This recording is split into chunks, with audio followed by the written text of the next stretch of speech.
আসসালামু আলাইকুম। আমার কথা শুনবার জন্য আপনাদেরকে শুভেচ্ছা এবং স্বাগত। গতকাল একটা আলোচনা আমরা করেছিলাম, সেটা হলো রাজাকার স্লোগান। যে ঢাবিতে যে রাজাকার স্লোগান, সমস্ত বাংলাদেশের স্টুডেন্টরা যে রাজাকার স্লোগান স্বপ্রণোদিত হয়ে বা অভিমানের সুরে যে রাজাকার স্লোগানটা দিয়েছে, এবং অতঃপর ছাত্রলীগ সাধারণ শিক্ষার্থীদের যে যৌক্তিক যে ন্যায্য দাবিতে তার আন্দোলন করছে, সে আন্দোলনরত সাধারণ শিক্ষার্থীদের উপরে ছাত্রলীগের হামলা এবং অতঃপর আসলে ভিডিও অনেক লম্বা হয়ে যাচ্ছিল সময় স্বল্পতার কারণে গতকাল আমরা অতঃপর বিষয়টা নিয়ে আলাপ আলোচনা ঠিকভাবে করতে পারি নাই। তো আজকে আমরা সেই তার আফটার ম্যাথটা আসলে কী হতে পারে, ছাত্রলীগে যে আক্রমণ করলো তার আফটার ম্যাথটা কী হতে পারে, এটা নিয়েই আলোচনা করার চেষ্টা করব। আপনারা ইতিমধ্যেই নানান পত্রপত্রিকা, অনলাইন, ইলেকট্রনিক্স, প্রিন্ট মিডিয়া ইত্যাদির মাধ্যমে জেনেছেন যে সমস্ত বাংলাদেশ কিভাবে সাধারণ ছাত্রছাত্রীদের বিক্ষোভে উত্তাল হয়ে পড়েছে।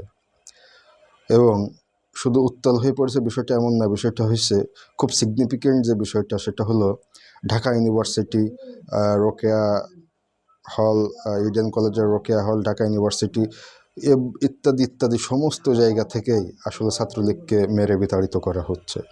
শুধু তাই নয়, তাদেরকে কোথাও কোথাও কান ধরে উঠবাস করানো হচ্ছে, ছাত্রলীগের নারী নেত্রীদেরকেও চুল ধরে বের করে দেওয়া হচ্ছে হল থেকে। হ্যাঁ, কোথাও মিষ্টি বিতরণ করা হচ্ছে। অর্থাৎ যে ছাত্রলীগ ঢাকা ইউনিভার্সিটিতে ত্রাসের রাজত্ব কায়েম করেছে, সেখানে অন্য কোনো ছাত্র সংগঠনের নেতারা আজ অবধি ঢুকতেও পারেনি 2014 সালের পর কিংবা তারও আগে থেকে। সেখানে আসলে ছাত্রলীগ এখন কান ধরে উঠবাস করছে, এবং সেখানে ছাত্রলীগকে বিতাড়িত করার পরে সেখানে মিষ্টি পর্যন্ত বিতরণ করা হচ্ছে। তো আসলে এগুলো কি অপ্রত্যাশিত ছিল? নো, এগুলো কোনোভাবেই অপ্রত্যাশিত ছিল না। কারণ আপনি সাধারণ শিক্ষার্থীদের ন্যায্য যৌক্তিক আন্দোলনের উপরে হেলমেট বাহিনী, এ বাহিনী, সে বাহিনী, এ লীগ, সে লীগ, লীগের তো অভাব নাই, দিয়ে আক্রমণ করবেন আর সাধারণ শিক্ষার্থীরা দিনের পরে দিন মার খেয়ে চুপ হয়ে বসে থাকবে। বিষয়টা তো এমন নয়। আসলে অনেকেই বলার চেষ্টা করতেছেন মানুষের যখন পতন হয় তখন পদে পদে ভুল হয়।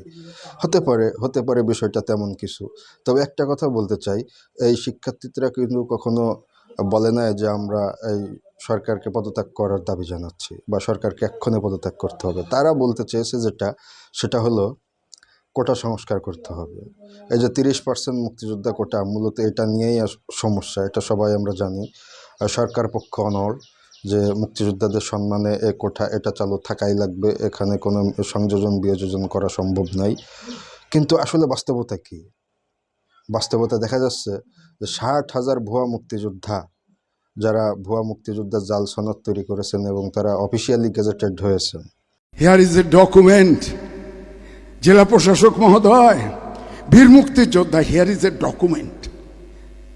এই ডকুমেন্ট বড় বেদনার ডকুমেন্ট। অমুক্তিযোদ্ধাদের কাছে মুক্তিযোদ্ধার স্বীকৃতি। আমার সদরের ইউনো সাহেব বসা আছেন এখানে। কি অপরাধ করেছেন আপনি? অমার্জনীয় অপরাধ করেছেন। ভুয়া মুক্তিযোদ্ধাদেরকে দিয়েছেন। হায় আমার আল্লাহ, আমি কোথায় যাব? আমার তো সেপ্টেম্বরের 7 তারিখে আমার 75 বছর বয়স হবে। আমি চলে যাব, আমার যাওয়ার সময় হয়ে গেছে। আপনি কি অপরাধ করেছেন? কাকে দেন নাই? আমি আপনাকে এত অনুরোধ করলাম। আমার কমান্ডার, আমি ডেপুটি কমান্ডার শওকত চৌধুরী, বীর মুক্তিযোদ্ধা, এই আদালত ভবনে বাংলাদেশের পতাকা সে উদ্দিন করেছে। এবং মুক্তিযোদ্ধা মন্ত্রণালয় থেকে যে পুস্তিকা বের হয়েছে সেখানেও শওকত চৌধুরীর নাম রয়েছে। আমি এই ঝোলা কাঁধে, আমার সবসময় ঝোলা কাঁধে থাকে, আমি আপনাকে ওই ঝোলা বের করে আমি আপনাকে ইউনো সাহেব আপনাকে দিলাম। আপনি তারপরেও শওকত চৌধুরী আমার কমান্ডার। কোথায়? আসাম ক্যান্টনমেন্ট। আমরা প্রশিক্ষণ নিয়েছি।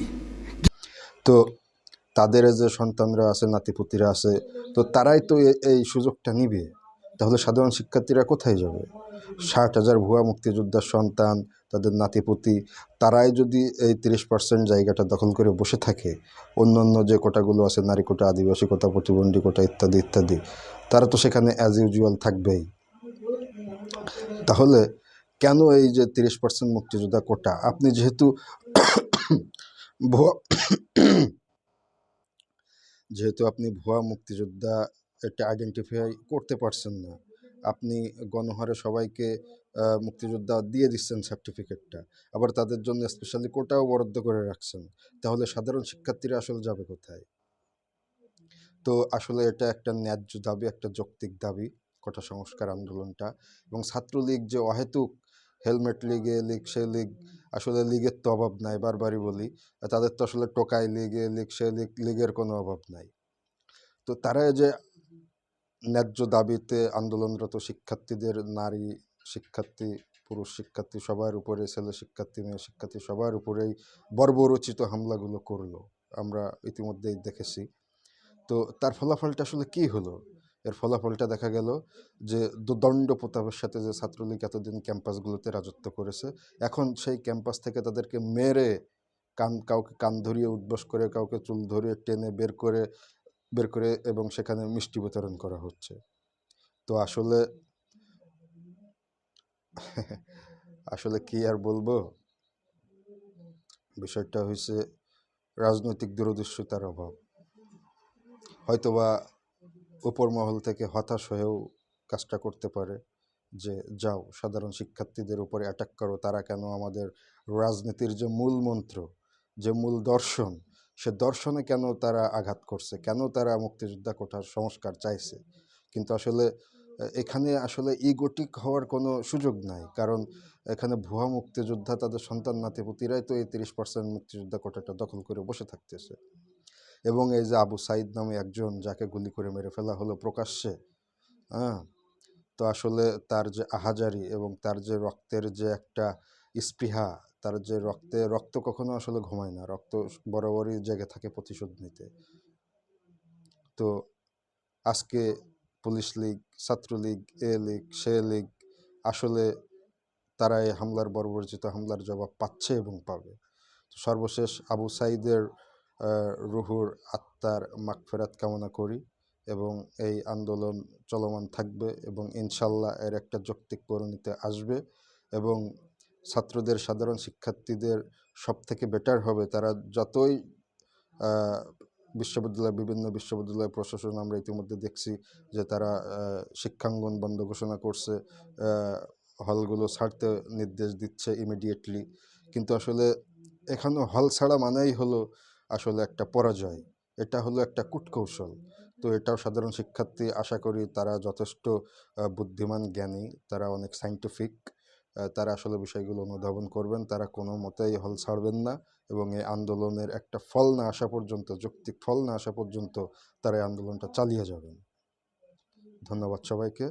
পরবর্তী ভিডিওর জন্য লাইক, কমেন্ট এবং সাবস্ক্রাইব করে পাশেই থাকুন সাতকাউন মিডিয়ার।